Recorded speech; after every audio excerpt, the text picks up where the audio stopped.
Fortune magazine quotes that Didi's New York delisting signals an end to Chinese firms' glory days on U.S. exchanges.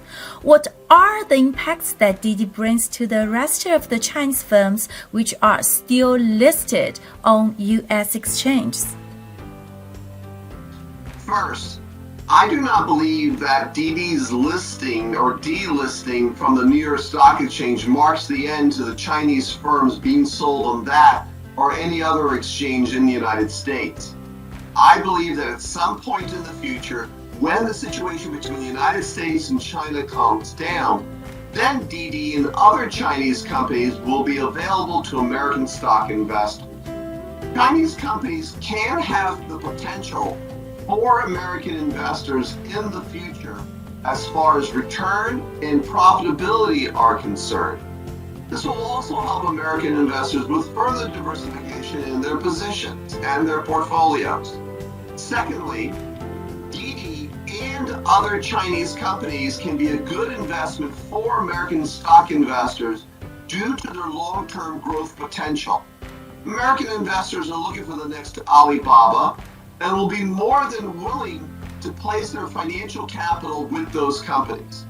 There will be some Chinese companies that will be high risk and have the greater potential for failure.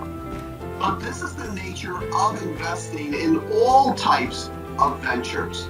The key factor is that Chinese companies must be able to abide by the methodology of investing in the United States in order to attract financial capital that they will need in order to expand their operations and grow as any business would. What might be the future of those Chinese firms, and what's your advice for potential investors? The future of Chinese firms can be a good one if they practice the combination of good business, sound financial management, solid ethical practices, and willing to take risks. Chinese firms should try to follow the American model for running a business despite that model not being perfect. Chinese firms can do very well since their managers, as I see it, are ambitious, eager to learn, and they feel they can compete with other companies on a global basis. It will not be easy, and those Chinese firms will need to learn some very hard lessons.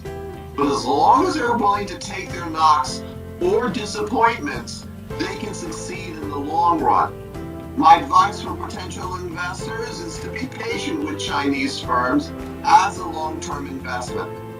They do have a great deal of potential for profitability, revenue growth, solid cash flow, and long-term capital appreciation.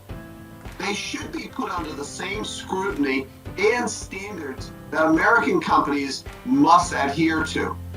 The problem is that not every Chinese company will blossom into the next Alibaba.